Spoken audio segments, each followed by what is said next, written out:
MJ reverb society welcome back guys. आज हम episode 81 explain करने वाले हैं। उससे पहले मैं आपको बता देता हूँ कि मैंने एक Q&A का डाला है, तो एक पोस्ट डाली है। तो जो भी अगर मेरे से क्वेश्चन पूछना चाहता है तो वो सिंपल सा जाए, चैनल ओपन करे, पोस्ट में जाए, पोस्ट में जाके सबसे न्यूएस्ट पोस्ट जो होगी, जो अभी रिसेंटली मैंने पोस्ट डाली है, उसी में जाके कमेंट कर दे। वहाँ पे लिखा भी हुआ है कि Q&A, जो मेरे से पूछना चाहता है हैशटैग आस्क एमजे कुछ डाल के मेरे से पूछ सकता है।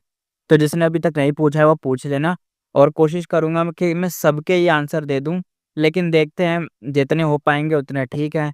और दोबारा पूछे गए क्वेश्चन का बार-बार तो आंसर मैं दूँगा नहीं, तो अगर किसी ने कोई एक सिमिलर क्वेश्चन पूछा है तो एक ही आंसर होगा सबके लिए। तो इसी के साथ अब मैं अपनी वीडियो को स्टार्ट करता हूँ। पहले हम देखते हैं सबसे पिछला हमने क्या देखा था। हमने देखा था कि यहाँ पे जो अपना ही फेंग यांग था, वो तो जा रहा था आराम से रिपोर्ट करने अपने सेक्ट में, लेकिन क्या हुआ, बीच में ही भाई को दो लोगों ने लपेट लिया। अब वो उन लोगों ने भी अटैक कर दिया, अपने भाई ने भी अटैक कर दिया, दोनों के बीच एक्सप्लोजन हो चुका था खतरनाक वाला। अब देखते हैं उसके आगे से। एक बड़ा ग्रुप था आयरन बेक फ्लाइंग क्रेन का, उनका बॉडी ब्लैक स्टील जैसा था, डिफेंस बड़ा हाई था, डेथ का कोई डर नहीं था। ये दोनों मिस्टीरियस गो इमॉर्टल पे एकदम फियर्सली चार्ज भी कर रहे थे ये दोनों। तो क्या बताएं, इनका जो ग्रुप था, अपने ही फेंग यांग का जो ग्रुप है, ये इतने सारे जो बर्ड्स हैं, क्रेन, इनका जो बर्ड्स वाला ग्रुप है, ये पूरा एकदम अंधाधुंध अटैक करे जा रहे हैं वही दो खतरनाक इमोटल्स पे जो अभी इसको मारने आए हैं। मिस्टीरियस गो इमोटल जो पहला वाला आता है, वो अपना मुंह खोलता है और एक साउंड निकालता है और हर तरफ एको करता है। ये एक साउंड पाथ किलर मूव था। इस साउंड से क्रेन्स के फॉर्मेशन बिगड़ जाते हैं, टाइट ग्रुप लूज हो जाता है, वीक पॉइंट्स दिखने लगते हैं। दूसरा मिस्टीरियस गो इमोटल कहता है गो, दूसरे का हाथ पकड़ता है, दोनों ग्रे व्हाइट फ्लेम्स बन जाते हैं और क्रेन फॉर्मेशन तोड़ते हुए ही फैंगयांग पे निकल पड़ते हैं। अब हमें एक नोट बता जाता है, एंसलेमेंट पाथ वाले डायरेक्ट फाइट नहीं करते, इसलिए उन्हें टारगेट करना बेस्ट होता है। तभी इन दोनों ने ये ये चिड़िया विड़िया को साइड करके डायरेक्ट मुद्दे वाले बंदे पर अटैक करना चाहा है। ही फैंगयांग कहता है एनिमे को देखते हुए, तुम लोग मेरे ट्रैप में आ गए हो। वो एक 5 होल जेड फ्लूट निकालता है, फ्लूट बजाता है, ग्रीन क्लॉथ्स में एक यंग गे जैसा लगता है। मतलब वो वाला गे नहीं, वैसा वाला गाय वाला कहते हैं, तो मैंने गे बोल दिया, सॉरी। बट वो बीस्ट लॉर्ड है, और वाइन नहीं, फिर भी स्लीव्स उड़ रही थी, आंखों में ब्राइट शाइन थी। Enslavement path killer move, 8 sided ambush, 10th of thousands crane उसकी म्यूजिक में मूव करते हैं। इनविजिबल क्रेन जो पहले हिडन थे वो भी विजिबल हो जाते हैं और दोनों को इमोटल्स को एकदम घेर लेते हैं। उसने अपने आसपास में एक एम्प्टी जगह भी छोड़ी थी, वो एक ट्रैप था। दोनों जब अंदर आए तो वो फ्लूट बजाता है और 3-5 स्ट्रिंग जिटर उसकी बॉडी से निकलते हैं। नेक्स्ट किलर मूव था फॉर्मेशन लाइक वाटर, क्रेन के फॉर्मेशन फ्लो जैसा चार्ज होता है और बाहर जा रहा था और कुछ अंदर की तरफ भी आ रहा था। बैटलफील्ड में एक मैकेनिकल हारमोनी बन जाता है, सब कुछ स्मूथ और एकदम मतलब मिला जुला सा लग रहा था। दोनों मिस्टीरियस गुई मॉडल का उस फॉर्मेशन के बीच तो फंस जाते हैं। उन्हें लगता है जैसे किसी स्टोन ग्राइंडर में आ गए हों और अभी उनका बस कचुम्बड़ बनने वाला है। ही फैंग यांग सेंटर में सेफ है, एक डेसोलेट क्रेन की बैक पर खड़ा है और फ्लूट बजाता है वो। ही फैंग यांग सोचता हुआ कहता है, स्टार्टिंग से ही ये दोनों किलर मूव यूज कर चुके हैं, sound, space, fire, wind, dark और लाइट और rule path, but real power नहीं दिखाई है। सिर्फ आइडेंटिटी छुपाने के लिए इन्होंने अपनी रियल पावर नहीं दिखाई है। गो मास्टर जब इमॉर्टल बनते हैं तो उनका बॉडी और गो, जितने भी गूबम्स होते हैं, उनका बेस पाथ बन जाता है, तो उनका पाथ डिसाइड हो जाता है कि क्या है, जैसे fire path, wind path, etcetera, और उस पाथ से ही उनके किलर मूव भी स्ट्रांग बनते हैं। एग्जाम्पल, इमॉर्टल ज़ॉम्बी होने के बाद भी जो अपना फेंगयुआन है, स्ट्रेंथ पाथ का ही है, तो दूसरे पाथ के मूव्स एवरेज ही होते हैं। इसलिए ये दोनों को इमॉर्टल्स अपने रियल पावर यूज नहीं कर सकते थे, इसलिए ही फेंगयान उन पे भारी पड़ रहा था, क्योंकि ये शायद इनकी आइडेंटिटी रिवील करवा देगा ना, इसलिए हो सकता है कि कर भी दें गुस्से में आके, लेकिन देखते हैं वो। ही फेंगयान हंसता है, कहता है अपनी असली पावर दिखाने में अब भी डर रहे हो? अगर अभी भी छुपे रहना है तो यहीं मर जाओगे। दोनों को इमॉर्टल्स हेवनली ब्रीथ कर रहे थे, क्रेन अटैक एकदम खतरनाक था, वह अनस्टॉपेबल था। वो दूसरों को देखते हैं, मतलब फिर एक दूसरे को देखते अच्छे से और फिर साइलेंटली एक कुछ कहते हैं अपने मन में। पहला कोई मॉडल अब यहाँ पे बोलता है, राइटियस सेट के नाम का असली मीनिंग अब समझा, विंग्ड क्रेन फ्लाइंग इमॉर्टल का पावर सच में डेंजरस है। दूसरा कहता है, लेकिन असली पावर यूज किए बिना तुझे मार सकते हैं ही फैंगयांग, आसपास देखो जरा। और ही फैंगयांग एकदम चौक के सराउंडिंग्स देखता है। पहले बैटलफील्ड फॉगी था, और बहुत अजीब-अजीब सा क्राइस एक स्क्रीन भरा हुआ था। बट अब सब एकदम सीन बदल चुका था। थिक फॉग में डार्क ब्लू सोल बीस्ट बन रहे थे। कुछ ही सेकंड में ही इनका ना नंबर क्रेन ग्रुप के इक्वल हो गया और ही फेंगयांग शॉक्ड होते हुए कहता है, क्या ये सोल टेकर बैटलफील्ड है? वो इमोर्टल हंस के कहते हैं, वाह विंग क्रेन इमोर्टल, काफी नॉलेजेबल हो तुम। वॉइस उनका एकदम बदलते रहता है, कभी मेल कभी फीमेल, तो समझ नहीं आता है क्या मसला है इन दोनों इमोर्टल्स में। ही फैंगयांग का फेस सीरियस हो जाता है। यह सोल टेकर बैटलफील्ड एक डेंजरस किलर मूव है। जो भी जो भी मरेगा उसकी सोल कैप्चर हो जाएगी और सोल बीस्ट बन जाएगी। ये मूव एक डीमन वनरेबल स्पेक्ट्रल सोल मैंने बनाया था, यानी जानते होगे स्पेक्ट्रल सोल डीमन वनरेबल उसने बनाया था जब वो यंग था। ये दोनों कौन हैं? इनके पास इतनी एशियंट मूव कैसे है? ये वाला भी एक सवाल था। जैसे ही सोल बीस्ट आते हैं, वो क्रेन से लड़ना स्टार्ट करते हैं। बैटल का फ्लो फिर से बदल जाता है। ही फैंगयांग क्रेन का फॉर्मेशन चेंज करता है, डिफेंस मोड ऑन कर देता है, पहले अटैक कर रहा था ना इसलिए।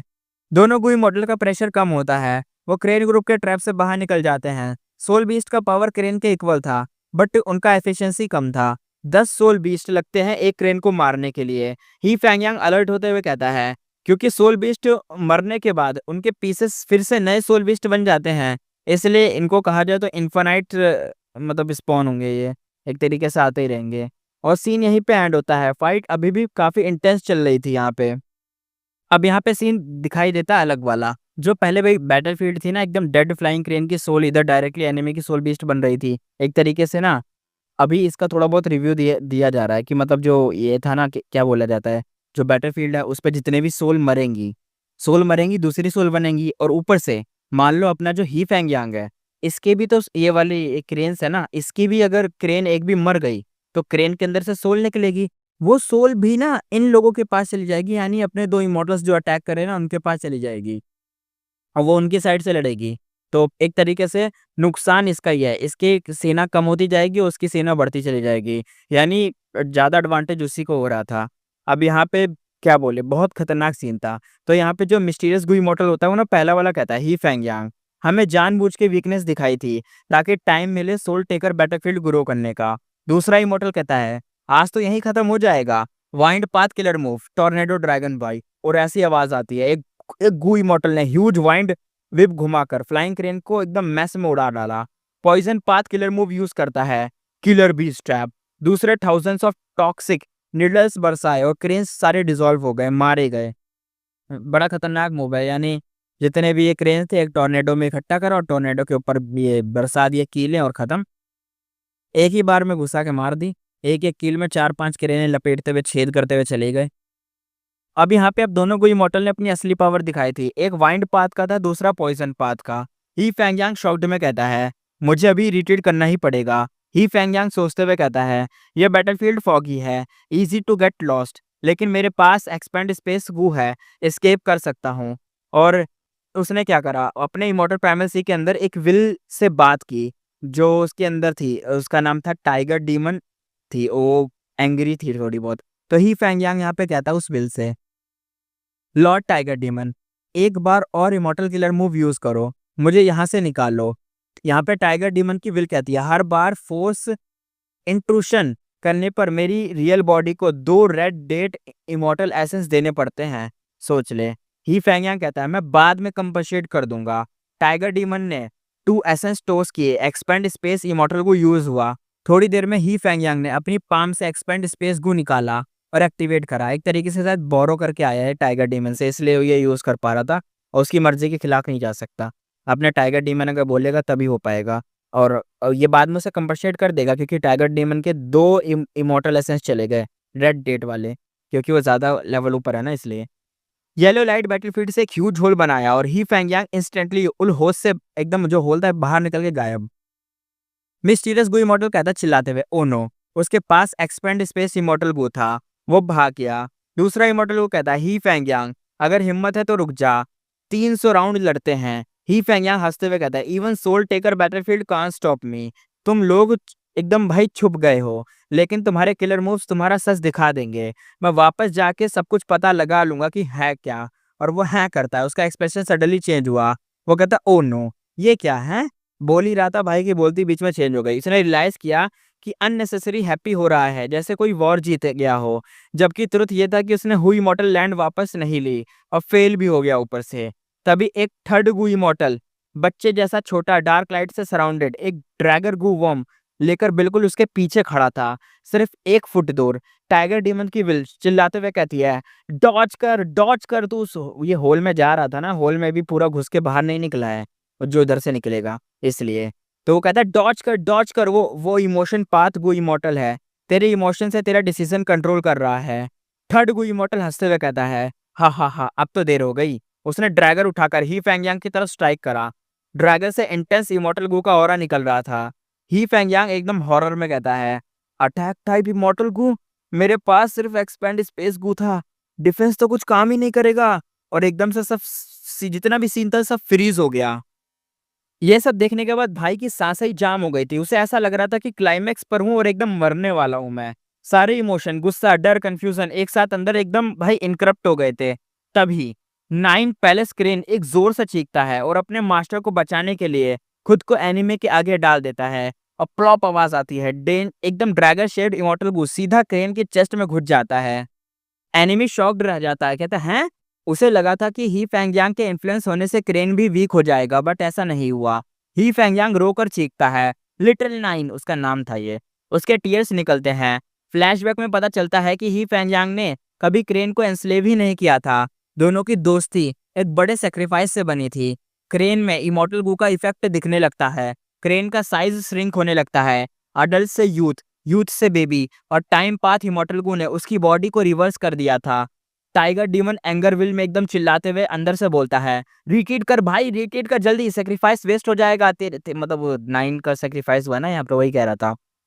बट ही फैंगयांग इग्नोर करता है एडवाइस को। वो बस एक ही नाम लेता है, लिटिल नाइन। वो वापस जाता है फाइट के लिए। उसकी आंखों में रेड ग्लो था, गुस्सा एकदम उबल रहा था। ही फैंगयांग कहता है, अपने हाथों से ग्रीन लाइटनिंग छोड़ता हुआ, अब एकदम भाई अब तो पागल हो गया था वो। ऐसा लग रहा था कि जैसे अब तो होता नहीं है कि एंड जब, ये हमेशा ही होता है, बंदा कुछ नहीं करना चाहता, एंड में उसका कोई अपना मर जाता है तो एकदम भाई पागलों की तरह अटैक करता है। तो वही यही भी करने जा रहा था। एकदम इमोशनल, इमोशन बहुत ज़्यादा है, इमोशनल इतना ज़्यादा हो जाता है ना बंदा कि क्या बताएं। इमोशन को क्या बताया जाए, अरे इमोशन बहुत खतरनाक चीज़ है। मैंने इतनी बार इमोशन बोल दिया, छोड़ो आगे देखते हैं। इमोशन पाथ गु इमोर्टल उसके इमोशन को डिस्टर्ब करने की कोशिश करता है, बट ही फैंगयांग को कोई इफेक्ट ही नहीं होता। बैम आवाज आती है, दोनों टकराते हैं। एनिमी पीछे जा गिरता है। ही फैंगयांग खुद भी इंजर्ड होता है, पर उस बेबी क्रेन को उठाता है और तुरंत भाग जाता है। अच्छा, बेबी क्रेन लेने जा रहा था, लेकिन खतरनाक था भाई। 3-3 इमोर्टल ने इसकी फील्डिंग सेट कर रखी थी इसके बाहर निकलते ही। क्रेन अब एक वाइट गूस साइज का हो चुका था, सॉफ्टली साउंड करता है। दूसरे दो मिस्टीरियस गो इमोर्टल बैटरफील्ड कैंसिल करके आते हैं। वाइंड पाथ गो इमोर्टल वो कहता है वो तो निकल गया भाई। पॉइजन पाथ गो इमोर्टल कहता है चेस करे क्या। इमोशन पाथ गो इमोर्टल कहता है नहीं, प्लान रिवील नहीं करना चाहिए, मास्टर का ग्रैंड प्लान ज्यादा इंपॉर्टेंट है, रिट्रीट करो। और तीनों लोग यहाँ से डिसअपेयर हो जाते हैं, पता ही नहीं चला किसके थे ये बंदे। ही फैंगयांग फुल स्पीड से फाई ही माउंटेन जाता है। फूहू ब्लेसलैंड में एंट्री लेता है। लॉर्ड टाइगर डीमन एक बड़े पिट के पास खड़ा था जहां रॉकमैन काम कर रहे होते हैं। ही फैंगयांग शेम में कहता है जूनियर फेल हो गया। लॉर्ड टाइगर डीमन कहता है जा रेस्ट कर और हील कर। उसका एंगर विल निकलता है और उसके सारे एक्सपीरियंस 1 सेकंड में लॉर्ड तक पहुंच जाते हैं। टाइगर डीमन का एंगर विल कॉन्फ्रेंस हॉल में जाके रिपोर्ट देता है। वहां फर्स्ट और सेकंड सुप्रीम मेंडल की जो विल थी ना वो सुनते हैं, और ये सब सुनने के बाद साइलेंट हो जाते हैं। और जो सेकंड सुप्रीम एल्डर था वो कहता है let lord tiger demon handle हुई मॉर्टल बेस्टलैंड का मैटर, यानी मतलब उनको हैंडल करने दो। जो टाइगर डीमन है ना, अब वही हैंडल करेंगे हुई मॉर्टल बेस्टलैंड का जो मैटर चल रहा है, क्या है वो सब। फर्स्ट सुप्रीम एल्डर कहता है ही फैंगयांग पे एम्बुश हुआ था, ये हुई मॉर्टल बेस्टलैंड से भी ज्यादा सीरियस मैटर है, बताओ क्या हुआ था सब। यहाँ पे टाइगर डीमन की एंगर वाली विल एक गूगॉम से मैप दिखाता है, कहता है यहाँ। First supreme Elder serious tone में कहता है परफेक्ट एम्बुश स्पॉट है, सामने और पीछे कोई शक्ति नहीं है जो इसे देख पाए। क्लियर जो भी थे सेंट्रल कॉन्टिनेंट के बायोम से काफी फेमिलियर थे कि यहाँ पे मैटर क्या है। सेकंड सुप्रीम एल्डर गुस्से में कहता है इन्वेस्टिगेट करो, किसने हिम्मत की हमारे सेट के गोई मॉडल को मारने की। टाइगर डीमन की एंगर विल कहती है मेरा कंसर्न ये है कि इन अटैकर्स का ओरिजिन क्या हो सकता है। फर्स्ट सुप्रीम एल्डर कहता है तुम क्या कह रहे हो, ये सेंट्रल कॉन्टिनेंट के ही गू इमोर्टल थे। टाइगर डीमन की एंगर विल डायरेक्टली कहती है एग्जैक्टली ये वही थे, मैं भी वही सोच रहा था। टाइगर डीमन कहता है हमारे 10 ग्रेट एशियंट सेक्ट ने सेंट्रल कॉन्टिनेंट के कंट्रोल बना के रखा हुआ है फॉर थाउजेंड्स ऑफ ईयर, लेकिन रिसेंट टाइम में प्रॉब्लम्स बढ़ने लगी हैं। टाइगर डीमन हिस्ट्री बताता है, शॉर्ट में कहता है रिमोट एंटिक्विटी एरा में सेक्ट सिस्टम स्टार्ट हुआ था। क्लैन सिस्टम सिर्फ अपने बच्चों को ट्रेन करता था और सेक्ट सिस्टम सबको अलाउ करता था। इवन अगर नॉर्मल मॉर्टल्स भी है ना, उनमें भी पोटेंशियल है तो वो भी सीख सकते थे। सेक्ट इस चीज़ के लिए बढ़िया था क्योंकि उनके पास ज़्यादा लोग थे, रिसोर्स भी ज़्यादा लगते हैं ऑफकोर्स, लेकिन लोग भी ज़्यादा होते थे इसलिए। और सेक्ट सेक्ट तो इसी चीज़ पे चलता है, लेकिन क्लैन हम जानते हैं जिसका जैसे गुयू क्लैन था तो गू क्लैन वालों को ही ट्रेन किया जाता था, बाकी सब किसी को नहीं, वो जानते ही होगे आप।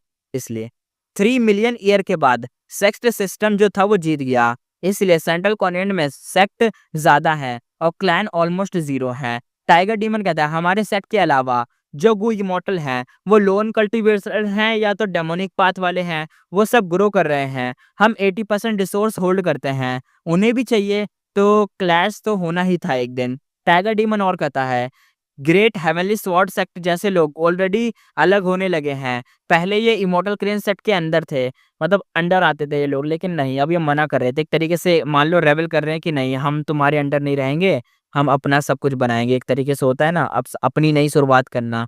पूरक जा, छोड़ो क्या बोल दिया मैंने, ये वही मैं बता रहा हूँ। और ये लोग शेयर करते हैं कि जैसे पहले इमोर्टल क्रेन सेट के अंदर आते थे ये लोग, लेकिन अब क्या हुआ, थर्ड कोई इमोर्टल आया ना, तो इंडिपेंडेंट होने का सोच लिया इन लोगों ने।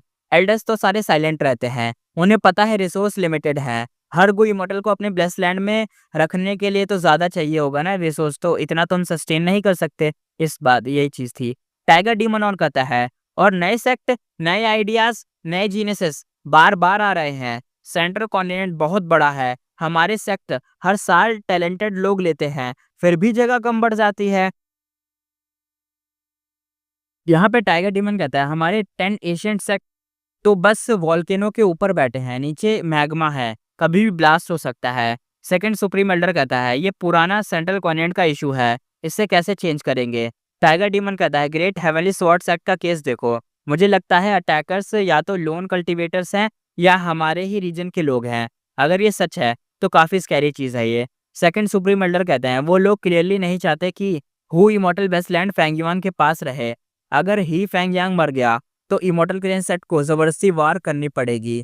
और सेकंड सुप्रीम एल्डर कहते हैं हम रिवेंज नहीं ले पाए तो लोग हमारा फियर खत्म, मतलब कम खत्म समझेंगे कि हमारे पास मतलब कुछ नहीं है, हम कुछ नहीं करते, हम वीक लोग हैं ये समझेंगे, और हम सबके सामने वीक लगेंगे, तो और लोग भी अटैक करेंगे ऐसे। फिर ये साइकिल शुरू हो गया तो फिर कभी खत्म नहीं होगा और यहाँ से निकलना मुश्किल हो जाएगा। तभी इमॉर्टल ग्रीन सेट के जो एल्डर्स ना समझ चुके थे कि सिचुएशन ब्लास्ट होने वाला है, रिसोर्स कम है और हर तरफ कंपटीशन बढ़ चुका है। फर्स्ट सुप्रीम एल्डर कहता है टाइगर डीमन तुम इतनी बड़ी बात छेड़ी है तो तुम्हें कुछ आइडिया भी तो बता ही दो, तुम्हें अगर पता हो तो टाइगर डीमन कहता है मेरा प्लान ये है फैंगयुआन के टर्म्स को एक्सेप्ट करो, हु इमॉर्टल वेस्टलैंड को हमारा सब्सिडरी डिक्लेयर करो, और साथ ही जिसने ही फैंगयांग पे अटैक किया उसको ढूंढो, और जैसे ही पता चले लोन कल्टीवेटर का ग्रुप कौन है, सब मिलके इमॉर्टल, मतलब वो जो होता है मारने का प्लान होता है ना कि खत्म कर दो जो भी आ रहा है, तो उसको वही वाला लॉन्च कर दो। सेकंड सुप्रीम एल्डर कहता है क्या इमॉर्टल मतलब होता है मास केयर इमॉर्टल को मारना। तो first supreme Elder shocking reveal करते हुए कहता है ये प्लान पहले ही अ, मतलब एक तरीके से आया था, प्रपोज हुआ था। शी ली ने हेवनली कोर्ट को बोला था ऑर्गेनाइज करने को इस चीज के बारे में। टाइगर डीमन कहता है इमॉर्टल मंकी किंग शीली, राइट, ऐसा ही है। ऐसे बड़े स्केल के स्लक्टर को सिर्फ हेवनली कोर्ट ही मैनेज कर सकता है। यानी देखो एक इमॉर्टल का स्लक्टर यानी एक तरीके से मास केयर करना, वो भी मॉर्टल्स का तो तुमने सुना है, जैसे विमेंस हार्ट के लिए फैंगयुआन ने करा था, मॉर्टल को मारा, इतना कुछ करा, लेकिन इमॉर्टल्स को मारना तो वो बहुत बड़ी, एक को भी मारना बड़ी बात हो रही है। और यहाँ पे बताया जा रहा है कि सबको ही मार दो जितने भी इमॉर्टल आ रहे हैं, मतलब जो उनके रास्ते में है वो। फर्स्ट सुप्रीम एल्डर सीरियस होके कहता है लेकिन हेवनली कोर्ट ने मना कर दिया था जब ये बताया गया था, और वार्निंग भी दी थी छोटे सेक्ट और लोन कल्टीवेटर को टारगेट मत करो, वॉयलेशन पे पनिशमेंट भी मिलेगा, ये बात कही गई थी। टाइगर डीमन कहता है क्या मुझे कभी बताया ही नहीं गया। सेकंड सुप्रीम एल्डर होता है शॉक्ड में कहता है ये कैसे नहीं पता चला है, ये कैसे नहीं पता चला मुझे। फर्स्ट सुप्रीम एल्डर स्काई की तरफ देखते हुए कहता है, हेवनली कोर्ट की विल ही हेवंस विल है, ना इग्नोर कर सकते हैं और ना हम समझ सकते हैं कि आगे क्या होने वाला है। और नेक्स्ट सीन देखते हैं हु इमॉर्टल बेस्टलैंड का। फेंग युआन और फेरी कांगयू डांगहुन माउंटेन पे वॉक कर रहे थे। ताई बानशेंग फेरी कांगयू को दूर से देख रहा होता है। Blue lightning shadow 8 desolate beast से घिरा था और एक एक एक बीस्ट टर्न लेके उस पर फाइट कर रहे थे। फेंग युआन ही फेंग यांग को देख के कहता है, ब्रदर ये थोड़ा-सा लेट हो गए लगता है। मतलब ऐसा नहीं कि उसके सामने खड़ा हो, बस उधर देखते हुए देख कहता है कि उधर जहाँ से वो गया था उस तरफ देखते हुए कि काफ़ी टाइम हो गया आया नहीं वो। ही फेंग यांग और फेरी कांग्यू की तरफ देखता है, उसके सेफ होने का कन्फर्मेशन मिलता है। अब यहाँ पे ही फेंग यांग शायद आने वाला था या आ गया था। मैसेज पता चलता है कि हाँ, ये लो आ गया है ही फेंग यांग तो। यहाँ पे बताया जाता है ही फेंग यांग आके डायरेक्ट कहता है, हमारे सेक्ट ने डिसाइड किया है कि हू इमॉर्टल बेस्टलैंड हमारा सब्सिडियरी बनेगा, यानी शर्त मान ली गई है। तुम भी, तुम कभी अलग हो सक मतलब जैसे तुमने बोला था ना कि तुम कभी भी अलग हो जाओगे, कोई दिक्कत नहीं है और अभी जुड़े रहेंगे हम, तो वो वाला तुम्हारी कन्फर्मेशन मान ली गई है कि हाँ भाई कन्फर्म है तुम कभी भी अलग हो सकते हो, तुम्हारी मर्ज़ी। और साथ ही गट्स गू का ट्रेड भी होगा, 120 गट्स गू, 1 इमॉर्टल एसेंस स्टोन और ये लो इमॉर्टल गू प्रॉमिस, यानी एक होता होगा इमॉर्टल गू प्रॉमिस वाला वो सिस्टम। ही फेंग यांग इमॉर्टल गू से प्रॉमिस करता है। फेंग युआन ने चेक करा, सब सही था। उसने भी इमॉर्टल एसेंस कंज्यूम करके प्रॉमिस कर दिया और प्रॉमिस गोल्डन लम की तरह फॉर्म बनाता है और दोनों एक-एक कॉपी एक्सचेंज करते हैं, एक तरीके से एग्रीमेंट मान लो। फेरी कांग्यू फाइनली रिलीफ की सांस लेती है। फेंग युआन भी रिलीफ फील करता है। वो जानता था कि direct war immortal crane sect से पॉसिबल ही नहीं है। पहली बार नहीं जी सकते भाई, वो एक सुपर सेक्ट मान लो ना, टॉप 10 में आता है। तुम भले फेंग युआन ने इतनी बड़ी आर्मी खड़ी कर ली, इतना फोर्स लिया है, लेकिन अगर वो अपने पे आ गया ना तो फेंगयुआन कुछ नहीं कर सकता था। और वो पहली बात अपने पे आएँगे नहीं, क्योंकि सिर्फ़ फेंगयुआन ही थोड़ी ना उनकी नाक में दम करे बैठे, बाकी के 9 सेक्ट और हैं, इसलिए ऐसे नहीं करते। तो सबके लिए, सबकी भलाई के लिए यही था कि यही ऑप्शन चूज़ किया जाए। ही फेंगयांग सडनली कहता है, वापस आते वक़्त मुझे 3 इमॉर्टल वू मतलब इमॉर्टल वू कह रहा हूँ, मतलब इमॉर्टल वू से अटैक करा गया और 3 लोग थे, जिसमें से वो बताता है कि वही एक टाइम वाला था, वाइंड वाला था, इमोशन वाला था। ये वाले लोग थे इमॉर्टल्स, उन्होंने मेरे पे अटैक करा था। मुझे लगता है किसी ने तुम्हें फ्रेम करने की कोशिश की है। हम इन्वेस्टिगेट कर रहे हैं। क्या तुम्हारा किसी से मतलब कोई कॉन्फ्लिक्ट था क्या यहाँ पे? किसी से लड़ाई-झगड़ा था जिसकी वज़ह से ऐसा हो रहा है? कोई तुम्हें भी इस चीज़ में घसीटना चाह रहा है ना? तो बताओ। ये पूछा था अपने ही फेंग यांग ने फेंग युआन से। फेंग युआन कहता है, क्या? सेंट्रल कॉन्टिनेंट में किसी ने 10 ग्रेट सेक्ट गो इमॉर्टल पे अटैक कर दिया? उनमें से एक पर उसे याद आया कि ऐसे अटैक तभी होते हैं जब 5 रीजन केओटिक वार स्टार्ट होती है। और बताया जाता है कि फ्यूचर में पूरा सेंट्रल कॉन्टिनेंट केओस में भर गया। यानी फ्यूचर में ऐसा हो सकता है या होने वाला है, क्योंकि 5 रीजन की जब केओटिक वार होगी ना तब ऐसा ही होगा। हेवनली कोर्ट की भी चाल, मतलब यहाँ पे जैसे होता है ना, वो चलता है यहाँ पे, कुछ चालें चलता है अपनी, कुछ ऐसे चीज़ें करता है। हेवनली कोर्ट यानी बहुत पावरफुल चीज़ है और यहाँ पे उसकी सब बात भी मानते हैं। वो भी खतरनाक चीज़ है भाई, उसकी भी सब जगह चलती है। तो एक तरीके से जब फ्यूचर में ऐसी वॉर हुई ना, तब ये हेवनली कोर्ट भी ज़्यादा कुछ नहीं कर पाया था। हर तरफ बस वो असासिन्स होते हैं ना, वो बस असैसिनेशन कर रहे थे। रिवेंज, अपॉर्च्युनिटीज़ कोई मॉडल छुप कर अटैक कर रहे थे। बस कैसे ना कैसे बस केओस मचा हुआ था हर तरफ बस। फेंग युआन सोचता हुआ कहता है, हो सकता है मुझे जो ट्रेज़र येलो हेवन ने ट्रैप करने की कोशिश हुई थी, उसी अननोन फ़ोर्स का हाथ हो, पर मुझे तो नाम भी नहीं पता। लेकिन मेरे को पता है, इसको जो ट्रेज़र येलो हेवन में करा गया था ना सीन, वो शैडो सेक्ट द्वारा करा गया था। शैडो सेक्ट का वो जो बंदा नहीं था, वो विज़डम पाथ का रैंक 7 या रैंक 8 का बंदा था। रैंक 8 का था शायद वो, रैंक 8 का विज़डम पाथ का कोई इमॉर्टल था शायद वो। बहुत पावरफुल था, शैडो सेक्ट का था वो, जहाँ पे बाइनिमिंग है, उसने करा था। तो फेंग युआन शक कर रहा है कि क्या पता उसी ने करा हो, क्योंकि वो साउथर्न बॉर्डर से हो सकता है। बाइनिमिंग उधर ही है ना, तो हो सकता है। ही फेंगिया कहता है, तुम्हारे अगेंस्ट जो अटैक हुआ, कोई तुम्हें मतलब फँसाने की कोशिश कर रहा था। तुम्हारे किसी दुश्मनी है क्या किसी से? फेंगियान कहता है, मैं तो सिर्फ़ हू इमॉर्टल ब्रेसलैंड में ही था।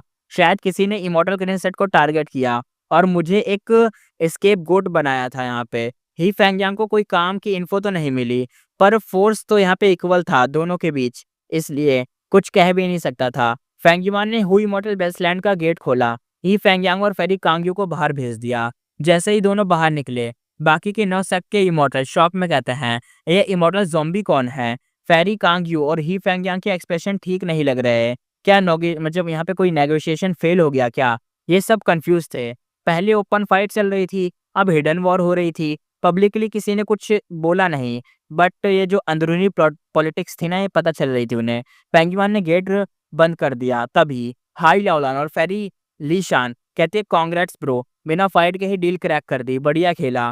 फेरी लीशान खुश होकर कहती है तुमसे अब रिस्पेक्ट और बढ़ गई है, ये तो सॉलिड विन था। फेंग युआन स्माइल करते हुए कहता है ये डील सिर्फ मेरी नहीं हमारी है, ये जीत सिर्फ मेरी नहीं हमारी भी है। गट्स गू का प्रॉफिट 60% मेरा और 40% तुम्हारा होगा। और एयर सेक गू रिफाइन करने के लिए हाई लाओलान का स्ट्रेंथ क्यू आई गू चाहिए। फेरी लीशान कहती है समझ गई फेंग युआन, उन्हें डांगहुन माउंटेन से जोड़ना चाहता है अलायंस में, इसलिए कह रहा है। हाई लाओलान कहते हैं स्ट्रेंथ क्यू आई गू से एयर सेक गू बनाना तुम्हें मतलब तुमने कैसे सोचा, ये जीनियस मूव है ये तो। एक्चुअली ये सब विजडम गू की वजह से पॉसिबल हुआ था। फेंग युआन को ताई बायोशेंग से पता चला कि हाई लाओलान के पास स्ट्रेंथ क्यूआई मॉडल गू है। फेंग युआन कहता है गट्स गू प्रोडक्शन के लिए बहुत सारी सोर्स चाहिए, ये काम तुम दोनों को दे रहा हूँ। हाई लाओलान कहता है नॉर्थर्न प्लैंस में फाइटिंग कॉमन है, वहां से सोल अरेंज कर लेंगे। फेरी लीशान कहते हैं जॉम्बी अलायंस से भी खरीद सकते हैं, थोड़ा महंगा पड़ेगा बट वर्थ इट तो होगा ही। फेंग युआन हल्की सी स्माइल के साथ कहता है वेट करो, अभी एक और काम है, मेरे साथ चलो। एक गो इमॉर्टल को सप्रेस करना है यानी दबाना है, वो अभी यही हु इमॉर्टल वेस्टलैंड में छुपा हुआ है। ताई बर्नशन कहता है क्या, कौन छुपा हुआ है? हाई लाओलान और फेरी लिशान शॉक में कहती है क्या इमॉर्टल क्रेन सेक्ट ने किसी को यहाँ पे छुपा दिया था क्या एम्बुश के टाइम पर? आगे फेंग युआन क्लियर करते हुए कहता है मिस्टीरियस स्माइल के साथ जो इमॉर्टल छुपा है ना वो हमारे ही बीच है और सामने ही हमारे, चलो मेरे साथ। सब उसके साथ गए। सामने यहाँ पे पता है कौन था? ब्लू चार्म लाइटनिंग शैडो, जो हवा में आयरन क्राउन ईगल से फाइट कर रहा था। हाई लाओलान कंफ्यूज्ड होकर कहता है ये तो वही गु इमॉर्टल है क्या? ये वही गु इमॉर्टल है? फेंग युआन बस स्माइल करता है, कुछ कहता नहीं। ताई बंशे कहता है सच में इसका बिहेवियर थोड़ा सा ओड लग रहा है। परी ईशान कहती है ये तो तुम्हें अटैक करने आया ही नहीं, डेसोलेट बीस्ट से ही बिजी है ये। हाई लाओलान कहता है सही पकड़ा है, बीस्ट आते ही चुप हो गया था, ये नॉर्मल नहीं है। फेंग युआन हंस के कहता है पहले ये नॉर्मल था, पर जब मैंने इसे ब्लेस्ड लैंड से बाहर भेजा तब एक लाइटनिंग पाथ गु इमॉर्टल ने इसे कैप्चर कर लिया। उसने इसे अपने पपेट किलर मूव से बदल दिया और जब इमॉर्टल क्रेन सेक्ट ने अटैक किया तब भी घुस गया प्रॉफिट उठाने के लिए। लगता है मेरा गेस सही है, right? Vicious lightning fiend married dragon duck. अब इसका पूरा नाम वो ले भी देता है, उसे पता चल गया कि ये कौन था। तो यहाँ पे blue charm lightning shadow shock में कहता है तुम्हें कैसे पता चला कि मैं विशियस लाइटनिंग फैंड हूँ? तो वो फाइट छोड़ के सीधा फेंग युआन के पास आया। फेंग युआन ने ईगल को गेस्चर दिया और वो उड़ गया यहाँ से। हाई लाओलान फेरी लीशान एक दूसरे को देखते हुए कहती है मैरिड ड्रैगन डक, ये भी टॉप 10 सेक्ट में आता है, ये कौन है? ज्यादा इन्फो नहीं है इसके बारे में। ताई बैनशेंग स्मार्टली कहता है विशियस लाइटनिंग पेंड रैंक 6 का गु इमॉर्टल है, रैंक 7 के इमॉर्टल से फाइट कर चुका है, ड्रॉ भी हुआ था उसका मैच, फिर सेकुलेशन में चला गया था सालों से। फेरी लीशान कहती है ड्रॉ विद रैंक 7, वो भी रैंक 6 पे होके, बड़ी बात है। ब्लू चार्म लाइटनिंग शैडो कहता है मैंने ये पपेट मूव ईयर्स में बनाया था, जब मुझे तियानती माउंटेन पे शैडो मिला मैंने इसे सीक्रेटली कैप्चर करा, पर तुम सबको कैसे पता चला इसके बारे में? फेंग युआन कोल्ड टोन में कहता है तेरा नाम बड़ा हो सकता है पर हम भी कम नहीं हैं, अगर मुझे गुस्सा आ गया ना तो यहीं इस पपेट को तोड़ दूंगा, रोकेगा कौन मुझे? ब्लू चार्म लाइटनिंग शैडो गुस्से में कहता है मैं मैरिड ड्रैगन डक का गो इमॉर्टल हूँ, तुम लोगों को कुछ टाइम के लिए बस ब्लेस्ड लैंड होल्ड कर रहे हो, जब असली आइडेंटिटी बाहर आएगी तब 10 एशियंट सेक्ट तुम सबको मिटा देंगे। फेंग युआन शांत होते हुए कहता है तुमने क्लियर देखा ना, हम इमॉर्टल क्रेन सेट के साथ डील में हैं, अगर मैरिड ड्रैगन डक कुछ करेगा पहले उस मतलब वो क्रेन सेट से टकराना पड़ेगा। और हाँ, ही फेंग यांग पे जो अटैक हुआ उसका मास्टर माइंड भी तुम ही लोग हो ना, right? Blue charm lightning shadow furious होकर कहता है बकवास, हम सेक्ट्स कंपटीशन करते हैं पर लिमिट के बाहर नहीं जाते, तुम जैसे डेमोनिक लोगों की तरह नहीं हैं हम। फेंग युआन ने साइड ग्लेंस दिया हाई लाओलान को। हाई लाओलान एक्टिंग शॉट में कहता फेंग युआन तू सही कह रहा है, हु इमॉर्टल वेस्टलैंड डाउनहुन माउंटेन और गट्स गो के फायदे देखकर अगर ही फेंग यांग को उड़ा दिया जाए तो इमॉर्टल क्रेन सेक्ट हम पर अटैक करेगा, दोनों साइड वीक हो जाएंगे और मैरिड ड्रैगन डक को प्रॉफिट उठा लेगा। ये दोनों एक्टिंग करके इसे फंसाना चाह रहे हैं ताकि ये फंस जाए, और ये ऐसे तभी बोल रहा है ताकि सारी बात कॉमन लगे और लॉजिकल लगे, और फिर ये जो अपना मैरिड ड्रैगन डक का जो सेक्ट है ये इमॉर्टल वाला बंदा ये फंस जाए। ब्लू चार्म लाइटनिंग शैडो कहता है नॉनसेंस, मैं इतना नीच नहीं कर मतलब इतना नीच वाला काम नहीं करता, मैं इतना नीचे नहीं गिरता कभी भी। हाई लाउनर हँसते हुए कहता है, पर तुमने अपीयर होने के टाइमिंग बहुत फिशी था ना, तुम इस टाइम पे क्यों आए? ही फैंगयांग के निकलते ही अटैक हुआ, ऑब्वियसली तुमने किसी ना किसी तरीके से तो कुछ करा ही होगा, इन्फो भेजी होगी ना। ब्लू चार्म लाइटनिंग शैडो गुस्से में कहता है इम्पॉसिबल, ये ब्लेसलैंड अलग दुनिया जैसा है, अगर किलर मूव यूज करता तो सबको पता चल जाता। हाई लॉलन कहता है जब गेट खुला था तब कनेक्शन बना ना, वही मोमेंट यूज किया होगा तुमने। Blue charm lightning shadow yelling करते हुए कहता है नहीं, मैं हॉनेस्ट हूँ, तुम लोग मुझे कंफ्यूज कर रहे हो। ही फैंग यांग पे अटैक का मेरी पपेट से कोई लेना देना नहीं है। अब यहाँ पे खतरनाक चीजें करी, इसे फंसाया जा रहा है, फैंग यांग शायद इसे फंसा भी सकता है, वो अगर बोल देगा इमोर्टल क्रेन सेट से तो क्या होगा, ये फंस जाएंगे भाई, इनकी फील्डिंग सेट हो जाएगी। हाई लाउलान थोड़ा क्रीपी टोन में कहता है, तुझसे रिलेशन है या नहीं वो इमॉर्टल क्रेन सेक्टर डिसाइड करेगा, हम उन्हें सब बता देंगे, तू खुद ही समझ लेना या तू खुद ही समझा लेना उन्हें क्या हुआ, क्या होगा या क्या देखा जाएगा, वो सब तू ही करियो। ब्लू चार्म लाइटनिंग शेडो कहता है, बताओ जो बताना है, मैंने कुछ किया ही नहीं, किस बात का डर? ताई बंशिंग कहता है ओ हाँ याद आया, इमॉर्टल क्रेन सेट के रीजन में great heavenly sword sect independent होना चाहता है ना, र्यूमर्स थे कि मैरिड ड्रैगन डक ने ही उन्हें उकसाया था। अब समझ आया ही फेंग यांग को मारने का क्या रीजन चल रहा है यहाँ पे, क्यों मारने गए? इमॉर्टल क्रेन सेक्ट हम पे अटैक करेगा और तुम बीच में उंगली करोगे जिससे हमारी उनकी लड़ाई हो जाएगी, ये सब बता रहा था। यहाँ पे इमॉर्टल क्रेन सेक्ट हम पे अटैक कर देगा तो वही सीन चलेगा, और उसी टाइम पे great heavenly sword sect easily अलग हो जाएगा, मैरिड ड्रैगन डक के अंडर आ जाएगा, इमॉर्टल क्रेन सेक्ट को डबल नुकसान होगा। ओह सब समझ आ रहा है मुझे, गंदा फंसा रहे हैं ये लोग भाई, चाले चाले, एक तो तीनों लोग कमीने हैं यहाँ पे। ये सुन के सब शॉक हो जाते हैं, इवन फेंगयुआन भी हैरान हो जाता है। हाँ भाई, 3 कमीने मिलेंगे तो कमीनों वाला दिमाग ही चलेगा। ब्लू चार्म लाइटनिंग शैडो चुप हो जाता है, कुछ देर बाद बोलता है, तुम सब तो दिमाग के भी दिमाग से बोले तो शैतान हो शैतान। क्या बोले क्या चाहिए? मेरा पपेट छोड़ने का कंडीशन चाहिए क्या? फेंगयुआन हल्की सी हंसी के साथ कहता है, सिंपल, मुझे वो इमॉर्टल किलर मूव सिखा दे जो तूने उस पपेट से बनाया है। ब्लू चार्म लाइटनिंग शैडो कहता है, भाई तू पागल है क्या? 4 साल की तपस्या कर दी मैंने, इतना खतरनाक इतना घोर तपस्या करी है मैंने, तब जाके कहीं मेरे को मिला है और तू कह रहा है मैं तेरे को सिखा दूं, और तेरे सिर्फ लफ्जों के बस पे हैं? फैंगयोन कहता है चल ठीक है, वो मूव नहीं चाहिए, मुझे ब्लड डेटी का रेमेंट रेसिपी दे दे फिर। ब्लू चार्म लाइटनिंग शैडो कहता है, तुझे कैसे पता कि मेरे पास वो रेसिपी है? सिर्फ कुछ सिलेक्टेड गुई मॉडल्स को ही ये पता है। फैंगयुआन कहता है, तू समझता है क्या अपने आप को? है क्या जानता है तू अपने आप को? तुझे क्या पता है? मैं गूवॉर्म से सब रिड्यूस करवा लेता हूँ, मुझे सब पता है। ब्लू चार्म लाइटनिंग शैडो गुस्से में कहता है, फाइन, हार मानता हूँ मैं। फैंगयुआन कहता है, ट्रेजर येलो हेवन पे डील कर लेते हैं, वहीं पे सब चल जाएगा, वहां पे डाल दियो अपना चीजें और मैं वहीं से डील कर लूंगा। ब्लू चार्म लाइटनिंग शैडो कहता है, नहीं, वहां डील करूंगा तो मेरा पपेट और किलर मूव सब रिवील हो जाएगा। फैंगयुआन एकदम कोल्ड लुक में कहता है, तू तो स्वॉर्ड इमॉर्टल वो क्वीन जैसा बनने का प्लान बना रहा है ना, सबको चैलेंज करेगा, पहले टारगेट बी इमॉर्टल लियाओमो होगा। Blue charm lighting shadow shock में कहता है, तुझे कैसे पता चल रहा है ये सब? फैंगयुआन ने लिटिल हुई इमॉर्टल को बोला, कनेक्टिंग हेवन गो और ट्रेजर येलो हेवन से कनेक्ट कर लो। फैंगयुआन ने ब्लू चार्म लाइटिंग शैडो को ट्रेड में भेज दिया और तुरंत ट्रेजर लाइट स्काई में चली गई। सबकी डिवाइन सेंसेस अट्रैक्ट हो गई कि यहाँ पे कुछ बिकने आया है, सबको दिख रहा था। ब्लू चार्म लाइटनिंग शैडो ने ब्लड डेटी के रेमेंट रेसिपी भेज दिया।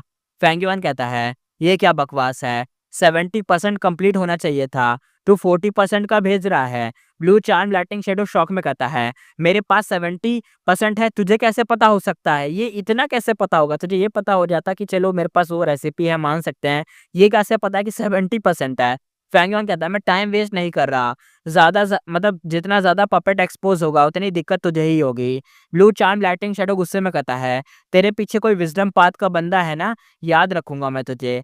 फिर 70% पूरा कंप्लीट रेसिपी भेज देता है, 70%, बाकी का 80, 90 और 100 उसे खुद करना पड़ेगा।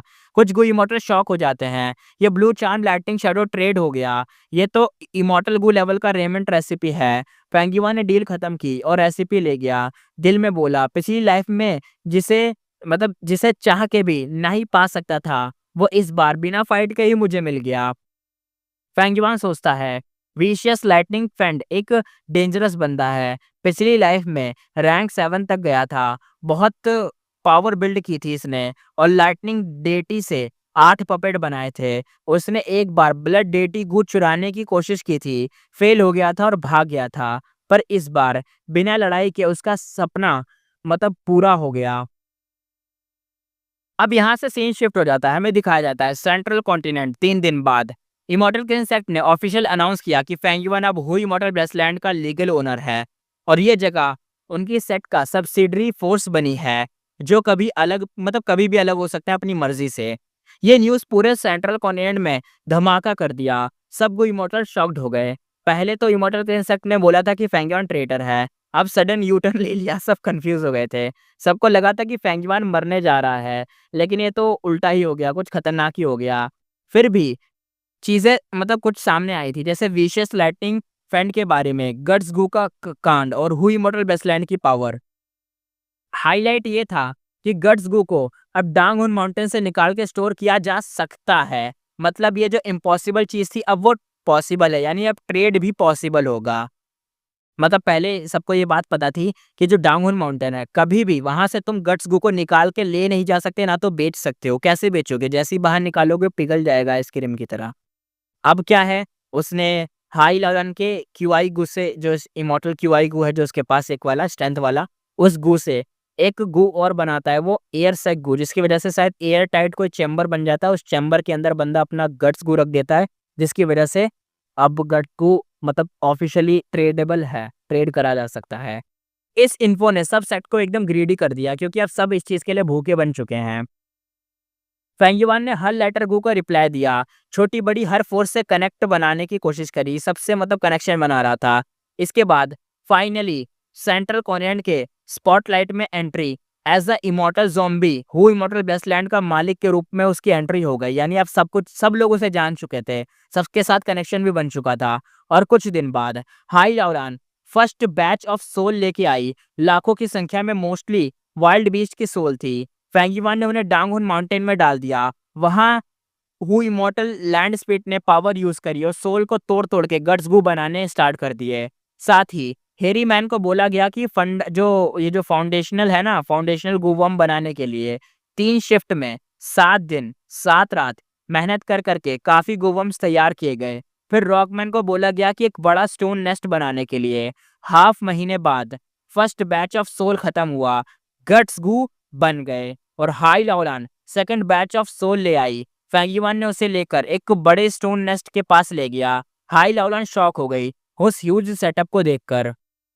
स्टोन नेस्ट टेंस ऑफ ए मतलब एकर्स का था, हंड्रेड्स ऑफ मीटर्स डीप था। बीच में एक बड़ा स्टोन पिलर, उसके आसपास ह्यूज सर्कल सिंक होल थे, जो दोनों के बीच एक 150 मीटर का गैप था। हर रूम में एक एल्डर वाला, यानी जो बड़ा मतलब रिफाइनमेंट पाथ का जो मास्टर होता है ना, उस टाइप का एक एल्डरली हेयर मैन था, जो गू को रिफाइनमेंट में थोड़ा बहुत उसमें ही बिजी चल रहा है एक तरीके से। फेंगयुआन यहाँ पे कहता है, फेरी लाउलान प्लीज। फेरी लाउलान कहने लग गया अब इसको, वाह। हाई लाउलान ने इन्वेस्टिगेट गू यूज किया तो पता चला कि यह पूरा सिस्टम काफी कॉम्प्लेक्स और प्लान्ड है, रैंडम नहीं था। पेंगुइन कहता है, फेरी अब स्ट्रेंथ क्यूआई इमॉर्टल गू यूज कर सकती हो। यहाँ पे हाई लाउलान कहती है, ओके सिखाइए। पेंगुइन कहता है, बस एक्टिवेट करो और स्ट्रेंथ क्यूआई को नेचुरली स्प्रेड होने दो। हाई लाउलान ने स्ट्रेंथ क्यूआई एक्टिवेट किया, पूरा एरिया एक फॉग लाइक पावर से भर गया। फिर सडनली सारे इमॉर्टल गू शाइन करने लगे, जैसे नाइट स्काई में स्टार्स होते हैं। कंबाइंड फोर्स से स्ट्रेंथ क्यूआई एक्सट्रैक्ट होने लगा। कुछ सेकंड में स्ट्रेंथ क्यूआई एक टॉर्नेडो की शेप में स्टोन पिलर के अराउंड घूमने लगा था। डजन्स ऑफ ब्रेथ के बाद टॉर्नेडो जैसा स्ट्रेंथ क्यूआई स्टोन पिलर के अराउंड घूम रहा था। फेंगयुआन कहता है, स्टार्ट गो रिफाइनमेंट, और रूम के अंदर जितने भी हेरी मैन थे तुरंत ही एक्टिव हो गए। वो रिफाइंड करना शुरू कर दिया। जैसे ही किसी स्टेप में स्ट्रेंथ क्यूआई जैसे होती, वो ऑटोमेटिक रूम में घुस जाता। और हाई लाउलान कह रहा था, फेंगयुआन मतलब कहती है फेंगयुआन, ये स्टोन नेस्ट तो एकदम मैसिव है, हजारों हेरी मैन एक साथ रिफाइन कर रहे हैं, क्रेजी सेटअप बनाया है तुमने। फेंगयुआन हंस के कहता है, मैंने कहा था ना, मैं रिफाइनमेंट मास्टर भी हूँ। ये स्टोन नेस्ट एक्चुअली उसकी पास्ट लाइफ की इन्वेंशन थी, जब 5 रीजन वॉर चल रही थी। कंटिन्यूस बैटल में वो गो वॉर्म कंज्यूम होते थे, इसी वजह से ऐसे सेटअप बनाए गए थे मास रिफाइनमेंट के लिए। फेंगयुआन कहता है, इसका नाम होगा फेंगयुआन स्टोन नेस्ट। वाह भाई, क्या नाम रखा है, अपना ही नाम डाल दिया। हर हेरी मैन सिर्फ एक स्टेप करेगा, स्टेप कंप्लीट होते ही प्रोडक्ट होगा वो नीचे दिया जाएगा दूसरे फ्लोर पर, और फिर वहाँ पे काम होगा। ऐसे प्रोसेस में गू रेसिपी भी लीक नहीं होगी और सक्सेस रेट भी बढ़ जाएगा। लीक इसलिए नहीं होगी कि देखो, जैसे प्रोडक्ट है, प्रोडक्ट में ना जो रैपिंग का काम है वो ऊपर वाला फ्लोर करेगा, फिर अंदर की जो रैपिंग का काम है, अंदर की सफाई है, जो अंदर में कुछ चीज़ें जोड़नी है, लगानी है, वेल्डिंग है या कुछ भी है, मटेरियल ऐड करने हैं तो वो नीचे वाला करेगा। और ऐसे-ऐसे फ्लोर बाय फ्लोर काम होता रहेगा। और अगर मान लो कोई हेरी मैन को पकड़ भी ले ले जाए, पकड़ के उठा के ले जाए, हेरी मैन भाग जाए, हेरी मैन से लीक हो जाए, तो उसको बस उतना ही तो पता होगा जितना वो काम करता होगा। यानी उसे रैपिंग का काम पता होगा तो उसे रैपिंग पता होगी बस, पूरी रेसिपी पता ही नहीं होगी। इसलिए ये टेक्नीक उसने पास्ट लाइफ में उठा ली थी, लेकिन अब क्रेडिट खुद ले रहा था। हाई लावलान कहता है जीनियस है भाई ये। ये नॉर्मल रिफाइनमेंट स्किल भी उतनी ज़्यादा ज़रूरत नहीं पड़ती क्योंकि सिर्फ़ अपना स्टेप कर रहे हैं। फैंगयॉन कहता है लकी है, एयर सेक गू को नॉन-स्टॉप रिफाइनमेंट नहीं चाहिए, वरना मुश्किल होता है यहाँ पे। हाई लावलान कहता है, मुझे लगा था एयर से गो का काम पड़ जाएँगे मतलब कम पड़ जाएँगे इस वज़ह से दिक्कत होगी और इसका काम ज़्यादा पड़ जाएगा, ज़्यादा कम पड़ जाएँगे इसलिए। जैसे गट्स गो सेल इफ़ेक्ट हो सकता है, यानी जब सेल पे जाएगा तो इफ़ेक्ट हो सकता है ना, बट अब देखते हैं क्लियर हो गया है। पर तुम ही गट्स गो को सेल कैसे करोगे? मतलब तुमने एक गट्स गो का सिस्टम तो बना लिया कि मेरे एयर से गो की मदद से ये वाला काम होगा, फिर मटेरियल तैयार हो जाएगा मेरे एयर से गो की वज़ह से, फिर वो मटेरियल जाएगा इस नेस्ट के अंदर और नेस्ट के अंदर जाके सारे फ्लोर पर प्रोडक्ट बनेगा, फिर उसके बाद वो प्रोडक्ट में अपना गट्स गो डाला जाएगा। लेकिन अब इसके बाद क्या है? इसके बाद तुम सेल कैसे करोगे भाई? सेल का क्या काम है? अब सेल वाली चीज़ थी, अब फैंगयॉन बताएगा। फैंगयॉन कहता है मोस्टली सेंट्रल कॉन्टिनेंट के 10 ग्रेड सेक्ट को इनको ही सेल करा जाएगा। होल अर्थ गू से ऑलरेडी कनेक्शन बना लिया है। बाकी गट्स गो ट्रेजर येलो हेवन पे सेल करेंगे। हाई लावलान कहता है बाकी छोटे सेक्ट को तो नहीं बेचोगे क्या? उनका भी क्या है? फैंगयॉन कहता है नहीं, अभी हम सेंसिटिव पोजीशन में हैं। एशिएंट सेक्ट को ट्रिगर करना रिस्की है। पीछे बनी हुई है। प्रॉफिट्स क्वाइटली लेते हैं वो। मतलब एक तरीके से मतलब वो पीछे सब कुछ बना पड़ा है ना, उन्होंने सारा सिस्टम बना रखा है और एक तरीके से जो भी इसका सिस्टम है, उस सिस्टम की वजह से ना शांति फैली हुई है। लेकिन अगर ये सब ऐसे करेंगे तो शांति भंग हो जाएगी। शांति कैसे भंग होगी? ये सबको ही गट्स को बेचने लग जाएगा ना, इसलिए। तो वो ये कहना चाह रहा है कि मेन लोगों को भेजो, वो मेन लोग फिर चाहे जिस मर्ज़ी छोटे सेक्ट को दें या बड़े सेक्ट को दें, क्या जा रहा है? हमारा क्या काम है मेन सेक्ट को देना, यानी 10 सेक्ट है जो मोस्टली जो पावरफुल लोग हैं, जो टॉप 10 है, उनको देना तो हम वही करेंगे ना। हाई लावला ने सुना और कंप्लीटली शांत हो गई। अब हाफ महीने बाद का सीन देखते हैं। फर्स्ट बैच ऑफ कू गट्स के ना वो बेच दिए गए। कॉस्ट कट सब माइनस कर लिया गया और प्रॉफिट निकाला गया। फैंगयुआन को मिले यहाँ पे 43 immortal essence stone. Next month देखते हैं। सेकंड बैच सेल हुआ, फिर मिला 46 स्टोन। थर्ड बैच सेल हुआ, फिर प्रॉफिट हुआ 47 स्टोन। मार्केट काफी गर्म था। 10 ग्रेड सेट का डिमांड बढ़ता जा रहा था। ट्रेजरियल हेवन पे तो एक दो दिन में सब सोल्ड आउट हो जाते थे। Guts Gu was a legendary, direct soul strong करता था। ऊपर से ना इसका कोई साइड इफेक्ट नहीं होता, इसलिए सबसे बढ़िया बात थी। और 10x बेटर था नॉर्मल मेथड से। सिर्फ सोल पाथ ही नहीं, एंसलेमेंट पाथ, रिफाइनमेंट पाथ और भी कई पाथ्स में इसका यूज होता था। गो इमॉर्टल बनने के लिए भी स्ट्रॉन्ग सोल चाहिए होती है, तो डिमांड तो ह्यूज थी। फैंगयुआन को मोनोपोली का फायदा मिल रहा था। मार्केट कंट्रोल उसके हाथ में था। किसको सेल करना है, कितना करना है, सब डिसाइड वही करता था। लेकिन उसने प्राइस रैंडमली नहीं मतलब बढ़ाए थे, क्योंकि अगर प्राइस वो ज़्यादा होती तो लोग अल्टरनेट मेथड यूज़ करने लगते और उसका प्रॉफिट गिर जाता। अब जब 3 बैच बेच दिए गए गू के, तो उसने करीबन 100 से ज़्यादा इमॉर्टल एसेंस स्टोन उसके पास हो गए। फिर उसने हेरी मैन बल्क में खरीदने स्टार्ट कर दिए। स्टोन नेस्ट को एक्सपेंड किया और मोर हैरी मैन बराबर फास्ट गो रिफाइनमेंट बराबर ज़्यादा प्रॉफिट। फिर 5 महीने बाद हु इमॉर्टल में मतलब सीन तो वहाँ पे टाइम जल्दी बीतता है ना, इसलिए प्रॉफिट स्टेबलाइज हो गया। अब हर बैच से उसको करीबन 48 एसेंस स्टोन का डायरेक्ट प्रॉफिट होता था और ये क्रेजी प्रॉफिट था, बहुत ज़्यादा हाई प्रॉफिट। और सबसे डेंजरस चीज़ थी गट्स गो एक बार यूज़ होने के बाद ख़त्म हो जाता था। मतलब डिमांड कभी ख़त्म ही नहीं होगी डिमांड, क्योंकि एक बार यूज़ करा तो एडिक्शन हो जाएगा, फिर वो बार-बार यूज़ करेगा। अब हाई लावलान और फेरी ली शान को लगने लगा कि वो अब स्लो पड़ रही हैं, क्योंकि उनका काम सिर्फ सोल कलेक्ट करने का था, बाकी सब तो अब ऑटोमेटिक हो रहा था। भाई एआई बना दिया था, पूरा सिस्टम यहाँ पे कर दिया था। अब असली बैटलनेक बन गया था डाउन माउंटेन के लिए अनाउंस सोल अरेंज करना, यानी सबसे मुद्दे का काम, एकदम गले पड़ने वाला काम बस यही था कि सोल लाओ, सोल से ही काम बनेगा, बाकी सारा काम तो ऑटोमेटिक हो ही चुका है। यानी सब काम तो एक तरीके से मशीन में डाला और सब निकल आएगा। बस तुम्हारा ये काम है कि मटेरियल लाना पड़ेगा, मटेरियल यानी सोल। वो सोल कहाँ से आएगी? सोल आएगी कहीं से, कलेक्ट करनी पड़ेगी, मारना पड़ेगा, ये सब करना पड़ेगा। बस यही मेन हेडेक था, अदरवाइज़ बाकी सब तो ऑटोमैटिक कर ही रखा था फेंग युआन ने। अब यहाँ से सीन शिफ्ट हो जाता है, लोकेशन बताई जाती है नॉर्थर्न प्लेन्स, लांग या ब्लेसलैंड। बूम बूम आवाज़ आती है। आइस स्पाइक डिवाइन एप के हर कदम से ज़मीन हिल रही थी। एक बड़ा सा मंकी जा रहा था क्लाउड बिल्डिंग की तरफ। रुक कर एक जोर से दहाड़ मारा और आवाज़ इतनी स्ट्रांग थी कि क्लाउड्स भी हिल गए थे। फेंगयुआन और लांग या लैंडस्पीड दूर खड़े थे बात करते हुए, लेकिन आवाज़ सुनते ही दोनों पीछे मुड़ के देखा। यहाँ पे लैंडस्पीड हंस के कहती है, ये छोटा बंदर अब उसके लेफ्ट आर्म पे कंट्रोल में आ गया था, थैंक्स टू इंक मैंकिंग। बस राइट आर्म अभी भी सील्ड था। यानी अब वो बात आ गई है कि जो वो सील्ड था ना, 18 सील लगी हुई थी, तो अब शायद इतनी सील तो खुल गई हैं कि भाई अपना एक हाथ तो चला ही सकता है। फेंगयुआन ने स्माइल किया और जैसे ही क्लाउड बिल्डिंग ऊपर उठा, एक केव दिखता है जो क्लाउड सोइल से बना हुआ था। आइस स्पाइक डिवाइन एप अंदर चला जाता है, धीरे धीरे गायब हो जाता है। बाकी क्लाउड बिल्डिंग में भी वही सीन था, लेकिन अंदर जा रहे थे phoenix feather, lava crocodile, golden sand, dark stallion और बाकी डेसोलेट बीस्ट। फेंगयुआन कहता है, मैं तुम्हारे 8 डेसोलेट बीस्ट वापस दे रहा हूँ, बिना किसी डैमेज के। कभी कभी बाहर निकलने के लिए, मतलब उनके लिए भी अच्छा ही है कि बाहर निकल जाते हैं। सिर्फ सोना बैटल के स्ट्रेंथ से इफेक्ट ही करेगा, वो सोएंगे तो कमजोरी होंगे। लैंडस्पीड गुस्से में कहती है, समझा क्या है मुझे? दोबारा चाहते हो क्या इन्हें? ले जाओ फाइट के लिए, राइट? सुन लो, दोबारा सब एक साथ नहीं ले जा सकते, ठीक है?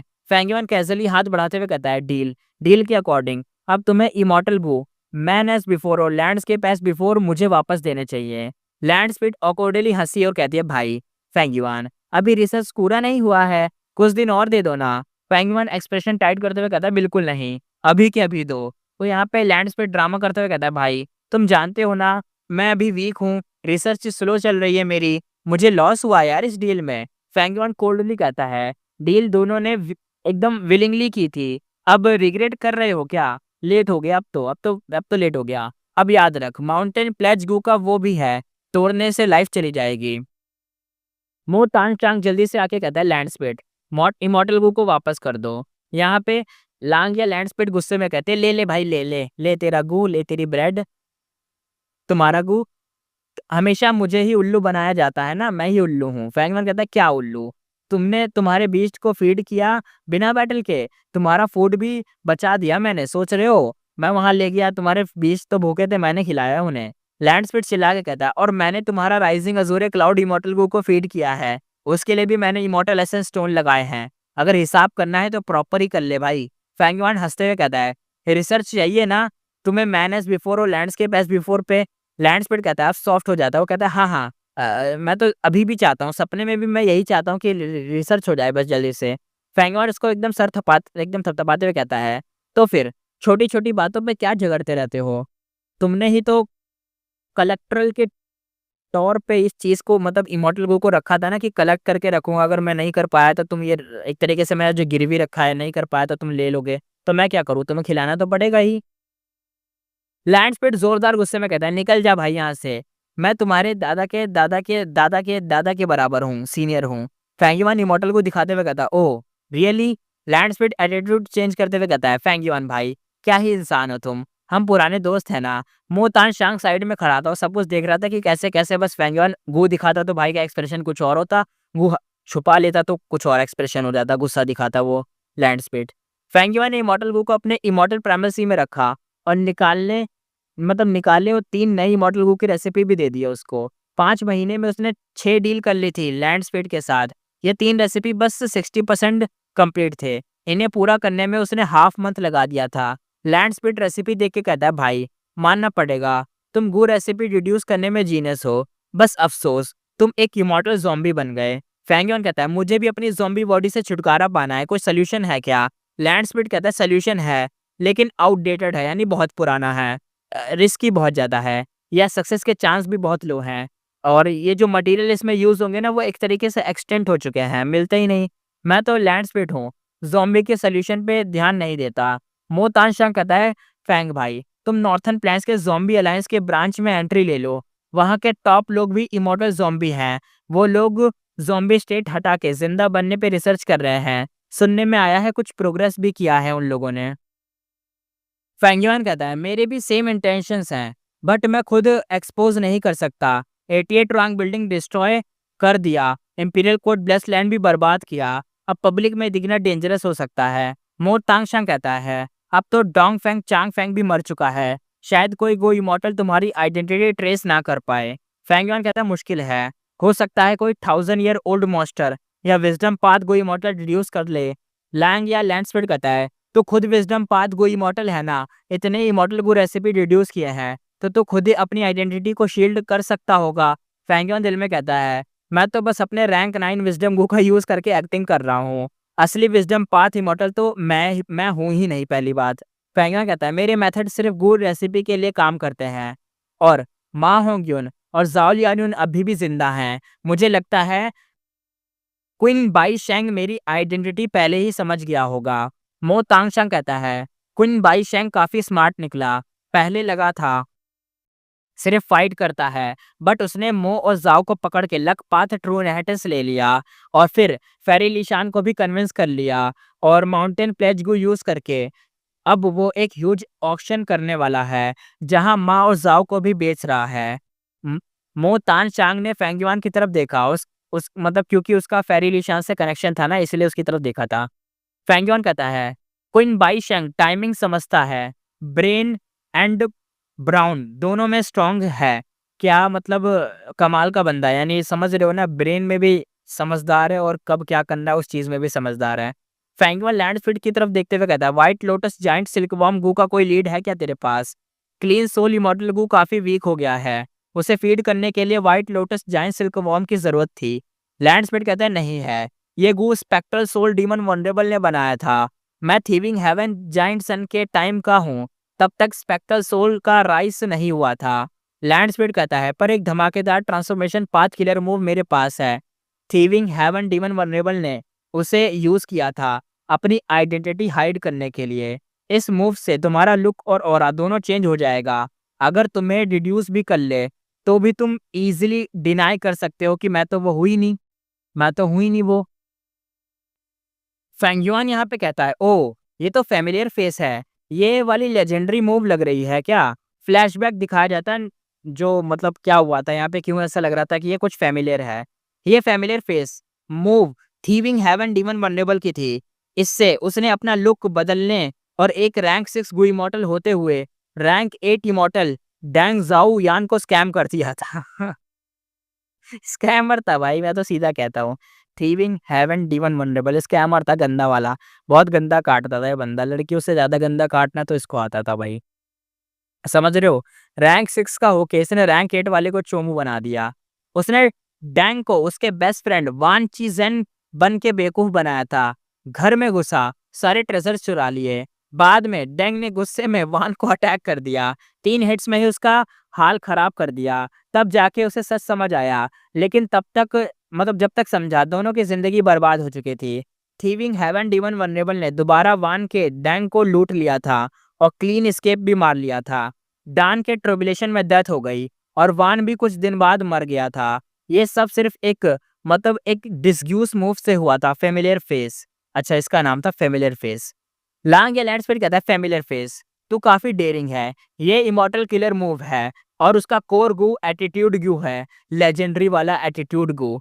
तेरे लिए मुश्किल होगा उसे यूज करना। लैंडस्पीड कहता है पर मेरे पास उसका एक पुराना वर्जन है, मॉर्टल किलर मूव, नाम है अनफेमिलियर फेस, तेरे लिए परफेक्ट है, बट एक काम करना पड़ेगा। फैंगमैन कहता है बता।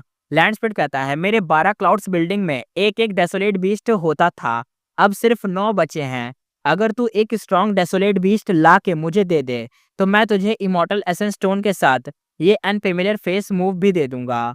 पेंगुइन खुश हो गया ये जो लैंड स्पीड का डील था उससे। माउंटेन प्लेज गो यूज करने के बाद अब उसके रिलेशन इंप्रूव हो गए थे। पहले लांग या ऐसा काम मुझसे नहीं करवाता था ना कहता था, लेकिन अब कह रहा था, इसलिए सब कुछ सही हो गया एक तरीके से। उसने हाँ बोला और 3 नए इमॉर्टल गु रेसिपी ले ली। बाय बोला और हु इमॉर्टल वेस्टलैंड लौट आया।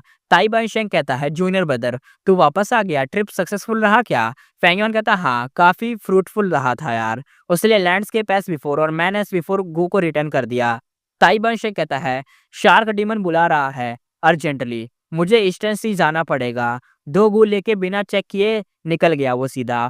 फैंगयॉन कहता है अब मैं अकेला हूँ, time to plan next move. अब वो बिना चेक करे निकला था, क्या पता कोई छेड़छाड़ ना कर दी हो लैंड स्पीड ने। वैसे करेगा तो नहीं यार, क्योंकि ओथ ली थी। हाँ, नहीं करना चाहिए, शायद मेरा ही शक है ये। आगे देखते हैं। फेंगयुआन ने इमॉर्टल क्रेन सेट का अटैक हैंडल कर लिया था। अब वो ऑफिशियली राइटियस पाथ फैक्शन का पार्ट बन चुका था। अब वो गट्स ग्रुप बेच के सेंट्रल कॉन्टिनेंट में थोड़ा इंटरफेरेंस कर सकता था। पहले वो मॉर्टल था, गो इमॉर्टल्स उसे मतलब बच्चा समझ के लूटने की सोचते थे, पर अब इमॉर्टल ज़ॉम्बी बन के मिस्टीरियस फोर्स का बैकिंग दिखाया। अब वो उन्हें मतलब इंडिमेट कर रहा है, एक तरीके से फोर्स भी कर सकता है, यानी एक तरीके से पावर दिखाया तो कुछ जगह बनी ना, इसलिए गट्स गो की डील से इकोनॉमिक कनेक्शन बना लिया। अब इमॉर्टल क्रेन सेट के अंदर होके उसके रूल्स के अंदर आ गया है। ये रूल्स बस टेम्परेरी प्रोटेक्शन है, जब प्रॉफिट्स बढ़ेंगे तब फिर से अटैक हो सकता है। अभी के लिए ये बच्चा छोटा बैंडिट बन चुका है और बड़े बैंडिट्स उसे डायरेक्टली लूट नहीं सकते, अभी के लिए टेम्परेरी। असलियत में फेंगयुआन उतना स्ट्रांग नहीं था जितना दिख रहा था। फेंगयुआन सोचता है 4 गो इमॉर्टल्स और 8 डेसोलेट बीस्ट, ये सब बोरोड पावर से बना इल्यूशन है। स्नोई माउंटेन अलायंस टेम्परेरी है, लांग या ब्लेस लैंड ऑलरेडी मुश्किल में है। मैं इन बीस्ट को कभी यूज नहीं कर सकता। इमॉर्टल क्रेन सेक्ट रिट्रीट कर गया है, लेकिन वो लोग अब मेरी फुल इन्वेस्टिगेशन करेंगे। जब तक उन्हें पता चलेगा कि मैं कौन हूँ, तब वो फिर अटैक कर देंगे। सीन यहाँ पे शिफ्ट होता है। वेदर एनालॉजी जैसा फील था। यहाँ पे बताया जाता है पहले हु इमॉर्टल वेस्टलैंड मिला तो लगता था जैसे थंडरस्टॉर्म में फंसा हो। जब ज़ॉम्बी बन के वापस आया तो हालात थोड़ी बहुत सही हो गए थे, लेकिन स्टिल क्लाउड्स तो वहाँ पे थे ही। अब गट्स को सेल करके थोड़ा क्लियर स्काई दिख रहा है, लेकिन डेंजर अभी भी मंडरा ही रहा है उसके ऊपर। फेंगयुआन सोचता है अगर एक गलती भी हुई है तो मैं फिर से स्वैम्प में डूब जाऊंगा, लेकिन अगर ध्यान से आगे बढ़ा तो सेफ ट्रैक मिल सकता है मुझे आगे। मुझे स्ट्रांग बनना ही पड़ेगा जब तक कोई भी पावर मुझे लाइटली ना ले। मतलब कोई भी पावर, अभी तो देखो, अभी तो उसे एक तरीके से इतना लाइटली नहीं ले रहे हैं, लेकिन जैसे उसकी रिवील होंगी चीज़ें तब उसे लाइटली लेके अटैक कर देंगे। और लाइटली लेके अटैक करना तो एकदम बेवकूफ़ों वाला काम होता है, लेकिन अगर कोई बेवकूफ़ अटैक करेगा और जब उसे रियलाइज़ हुआ कि अरे वो तो फँस चुका है, ये क्या हो गया, इसके पास पावर थी, लेकिन फिर वो अपना 100% लगा देगा, तब फेंगयुआन को भी नुकसान होगा, उस बंदे को भी। लेकिन फिर वो इस चीज़ की परवाह नहीं करेगा कि उसका नुकसान हो रहा है, क्योंकि वो अटैक करने आया, उसने अपना हॉनर, प्राइड, ईगो सब लगा दिया, तो वो सब गँवा ना दे इस चक्कर में वो अटैक तो करेगा ही। इसलिए कह रहा है कि मतलब उसे स्ट्रॉन्ग बनना ही पड़ेगा फेंगयुआन को, जब तक कोई भी पावर उसे लाइटली ना ले पाए, इस तरीके से पावरफुल बनना है। फेंगयुआन सोचता है अभी के लिए सबसे बड़ा इशू है इमॉर्टल गो को feeding problem. Clean soul immortal gu वही सबसे अर्जेंट है। White lotus giant silkworm gu चाहिए। लांग या और फेरी लिशान के पास भी कोई क्लू नहीं था। ट्रेजर येलो हेवन में कॉस्टली बाय करके बस जिंदा रखा जा सकता है, फुल फीड नहीं हो सकता।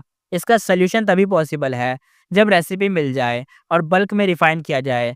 बाकी गो इमॉर्टल्स, जितने भी इमॉर्टल होते हैं, इमॉर्टल गो होते हैं, उनको एक तरीके से इतने भी इमॉर्टल गो में भी प्रॉब्लम क्रिएट कर रहे हैं, यानी जितने भी आस-पास के इमॉर्टल्स हैं वो प्रॉब्लम तो लगा ही रहे हैं। जैसे इतने सारी चीज़ें हुई, लेकिन उसने सॉल्व तो कर ही लिया।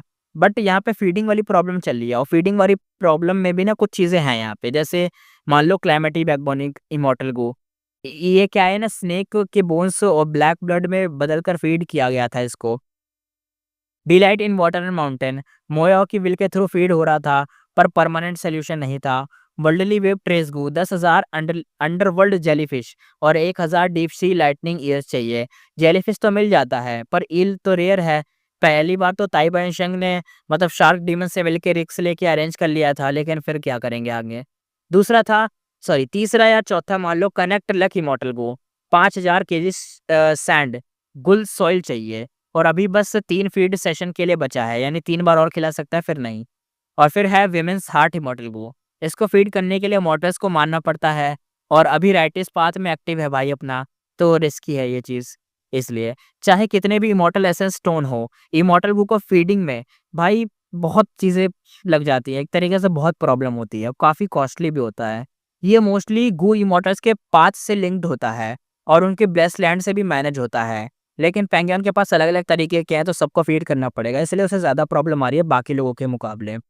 अगर कोई वाटर पाथ गो इमॉर्टल होता, तो उसका ब्लेस्ड लैंड एक सी होता। वहाँ वो underworld jellyfish, deep sea lightning eel जैसे क्रेजेस को ग्रो कर पाता, अपने इमॉर्टल गो को खुद ही फीड कर सकता था। क्योंकि बताया जाता है ना कि जैसे इमॉर्टल गो उसके पास होते हैं ना, वैसे उनका ब्लेस्ड लैंड और उनके इमॉर्टल गो लिंक्ड होते हैं। वो रखते हैं अपने पास उनके जैसे ही इमॉर्टल गो, और फीड करना उनके लिए थोड़ा बहुत ईज़ी रहता है, जैसे इसमें बताया गया ना।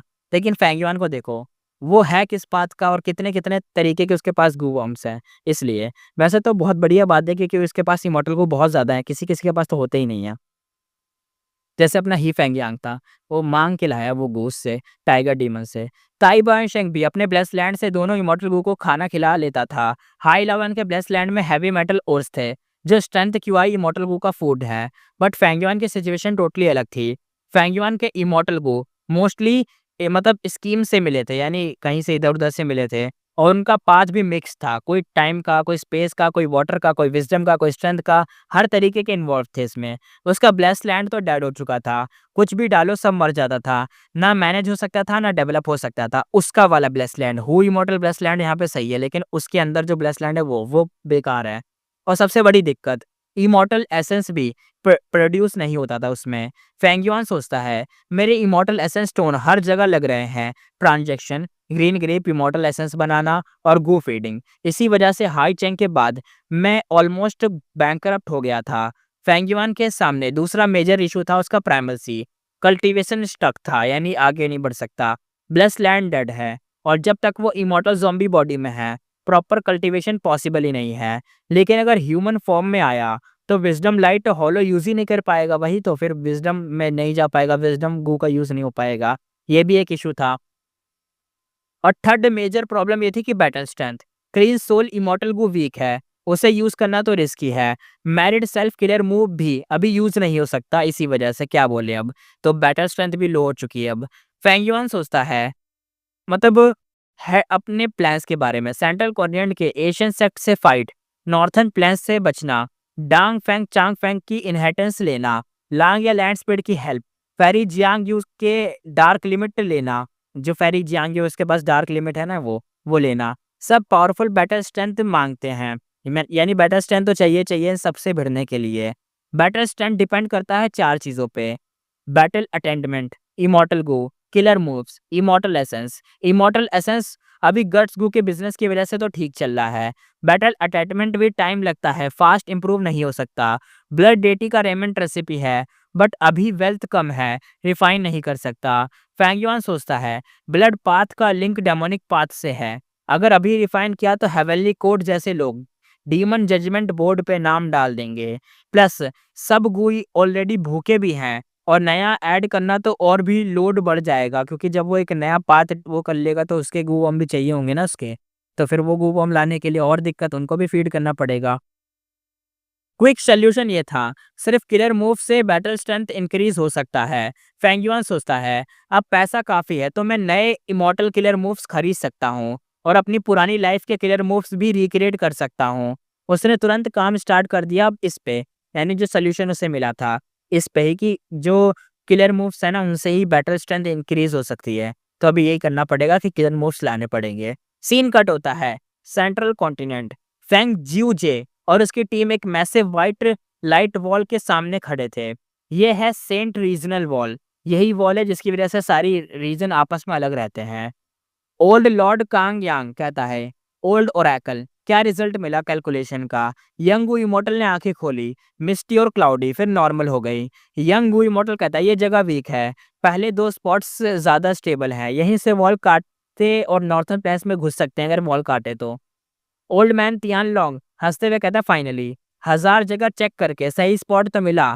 फेरी लिंग में कहती है, इतना टाइम लगा पर रिजल्ट अच्छा है। फेरी जूजे कहता है, फैंग जूजे, सॉरी फेरी कह दिया मैंने, फैंग जूजे कहता है, टाइम वेस्ट मत करो भाई, कौन पहले जाएगा ये बताओ। और मैं बता देता हूँ, ये जो वॉल है ना, ये वॉल बहुत बड़ी होती है।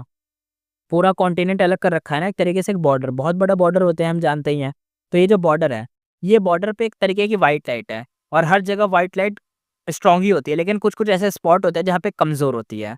अगर तुम वो स्पॉट ढूंढ लो, वहां से यूज करके काटो, तो तुम अंदर घुस सकते हो।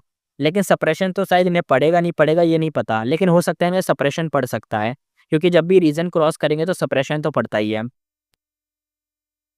यंग उगो इमोर्टल ने जो बताया था कि ये जगह वीक है तो वहां पे अब अटैक करना पड़ेगा और कोई घुसेगा तब जाके कुछ हो पाएगा।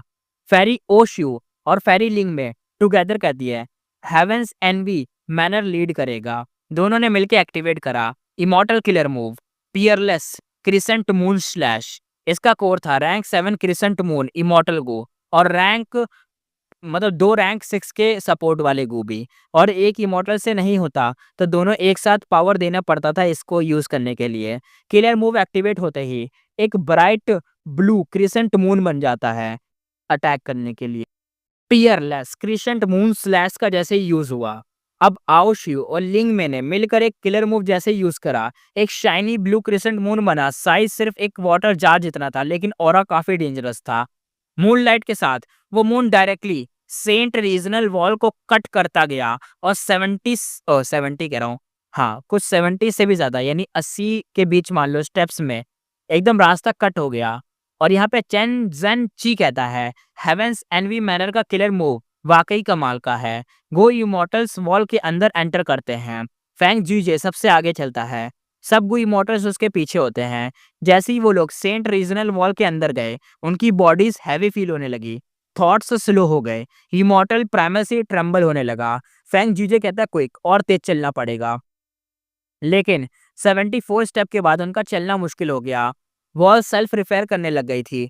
Old lord Kang Yang and वो एंटर करते हैं with immortal gu. Old lord Kang Yang ने एक ब्रंट कैंडल जैसा इमोर्टल गो निकाला। उसने हल्की सी फूंक मारी और कैंडल लाइट्स जैसे ग्लिटरिंग स्पॉट्स निकल के वॉल पे आ गए। वॉल मेल्ट होने लगी और 63 स्टेप्स का एक रास्ता बन गया। फिर ओल्ड मैन तियान लोंग ने 67 स्टेप का रास्ता बनाया। सब गु इमोर्टल्स एक के बाद एक रास्ता कट करते गए। वॉल से जैसे जैसे डीपर होती गई प्रेशर बढ़ता गया। सब गु इमोर्टल्स पर प्रेशर हैवी हो रहा था। उस उनके जो इमोर्टल प्राइमेसी क्रैक होने लगे थे। ब्लेस लैंड के अंदर डिस्ट्रक्शन हो रही थी। इवन स्ट्रॉन्ग गु इमोर्टल्स भी एकदम भाई सफेद उनके पड़ गए थे चेहरे। दिखने में उनकी शक्ल तो हो गई थी कि हाँ भाई नुकसान तो हमें भी हो रहा है ऐसे शक्ल लग रही थी उनकी। ओशुई और लिंग में एक दूसरे को सपोर्ट करके आगे बढ़ रहे थे क्योंकि ये दोनों एक ही जगह के हैं ना इसलिए। फैंग ज्यूजे स्टिल वहां पे स्ट्रांग था। बस सिर्फ फैंग ज्यूजे ही था जो नॉर्मली चल रहा था। हर बार 100 स्टेप का वो मतलब एक कट बना रहा था रास्ता। 3000 स्टेप के बाद ग्रीन लाइट दिखाई दी। किसी ने बोला ओल्ड ओरेकल तेरा डिरेक्शन तो सही था, ये सेंट वॉल का वीक स्पॉट ही था। ओल्ड लॉर्ड यांग कांग कहता है अब अगला वॉल लिक्योराइस रीजनल वॉल है। एक ही मूव में तोड़ते हैं इसको। ओल्ड ओरेकल वोरी में कहता है मेरी डिडक्शन सेंट वॉल तक लिमिटेड थी। होप लिक्योरी वॉल शायद ज्यादा ठीक हो सकती है। मुझे उसके बारे में नहीं पता। शायद यहाँ पे 2 वॉल है, 2 वॉल को तोड़ना पड़ेगा। लिक्योराइस या लिक्योराइस कह लो इसको, हाँ लिक्योराइस वॉल के अंदर एंटर करते हैं। जैसे ही वो लोग अंदर गए एक इनविजिबल फोर्स उन्हें पुश बैक करने लगी और एकदम भाई एकदम कुछ हिलने डिलने लगा। एकदम सब हिलने विलने लग जाता है ना, सब भूकंप आ जाता है वैसा टाइप का। एकदम सब इंटेंस हो गया। लाइफ फॉर्म्स उनके इमोर्टल प्राइमेसी में एकदम मरने लगे। जितने भी जिंदा चीजें थी सब मर रही थी उनके प्राइमेसी के अंदर। ओल्ड मैन तियानलोंग कहता है अगर नॉर्थर्न प्लेन्स में कुछ इमोर्टल गू नहीं मिले तो हमने ये जो लॉस उठाया है ना भाई, क्या बोले, काफी ज्यादा महंगा पड़ जाएगा हमें। हांग चिमिंग कहता है पहले ये वॉल सिर्फ 5 मिनट में क्रॉस हो जाती थी, अब तो इम्पॉसिबल लगता है पार करना। सब रुक जाते हैं। लिकोराइस वॉल ब्लॉक करता है उन्हें। हर जगह ग्रीन फॉग था। उसमें वाइल्ड ग्रास निकल के एकदम स्नेक जैसे ट्विस्ट कर रहे थे। रास्ता ब्लॉक कर रखा था। फैंग ज्यूजे एकदम थक चुका था। ये पाथ काफी स्ट्रांग है, डायरेक्शन चेंज करना पड़ेगा शायद। सब एग्री करते हैं इस चीज पर। ओल्ड ओरेकल फिर से डिड्यूस करता है। तब तक वॉल रिकवर होने लगती है और अब सब थोड़ा मतलब पीछे हट जाते हैं। फाइनली अब उन्हें एग्जिट दिखता है।